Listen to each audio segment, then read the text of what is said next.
All right, how did I learn to reconcile the ideas of modern psychology with the shamanic training that I had? Because I started as a shaman, okay? So how did I reconcile that? I don't have any problem at all reconciling different sources of information. Because you see, that's how I look at it, as information. And then I look at it as seeing, okay, here's some information. Can I use this information? Well, the ideas of modern psychology, of course I could. First of all, because there are a lot of areas of compatibility. That's one thing. Second of all, the terms I can use to help teach people stuff that otherwise I would have to use Hawaiian terms for, that they'd never understand. Okay? So that was the reconciliation. This is information. How can I use it? Yeah. I did the shamanic work the same way. Okay? And then, of course, with anything, take it and try it. It's a little hard to try statistics. I had to take statistics in psychology, too. That doesn't work very well. Until I discovered, through business, actually, I also have a degree in business, in which I discovered you could really make the numbers do anything you wanted to.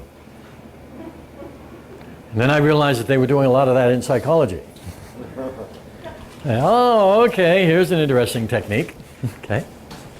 Yes, folks, 79.3% of all shamans, okay, do garden work by one name or another. Okay.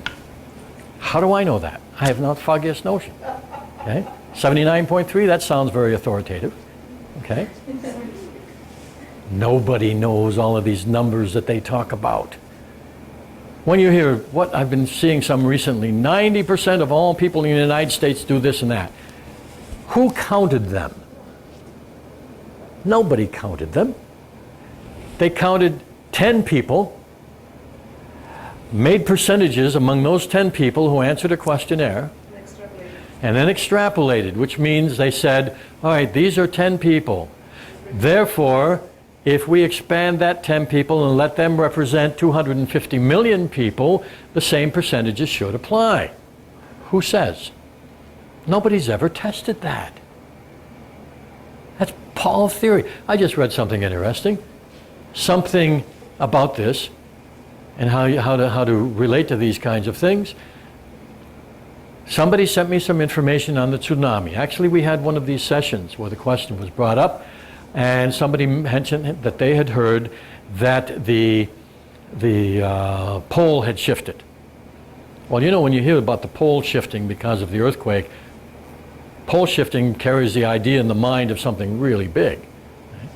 And I expressed my skepticism about that quite strongly. So then I got from two different sources a link to a NASA government site in which it was declared that the pole had shifted by a few centimeters. Whoa, that's pretty significant. Okay, I mean, in the terms of it shifting at all, that's pretty significant. In terms of the cosmos, it probably isn't. But in reading the article more thoroughly, it turns out that, well, that's the calculation of how much they think that earthquake would have shifted it. Okay? They don't have any real numbers yet. And they're hoping that the numbers will correspond to their estimate. So again, here it comes out like it's truth and ends up being somebody's guess. Right?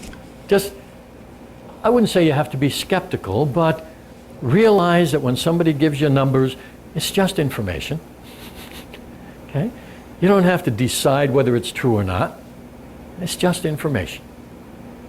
Okay? Could. Now, yes? How about the poles wobbling the surface of the earth, shivering and shaking? Well, it sends, obviously, you know, the earth shivering and shaking, it does send a wave. And, you know, a wave is shivering and shaking, which means that somebody on the other side of the planet can have a seismograph, which is a device for measuring the strength of earthquake activity, and they're going to see that needle shaking clear on the other side of the earth, because all of that wave energy does travel through the mantle. Okay? So the earth shivers. Yeah.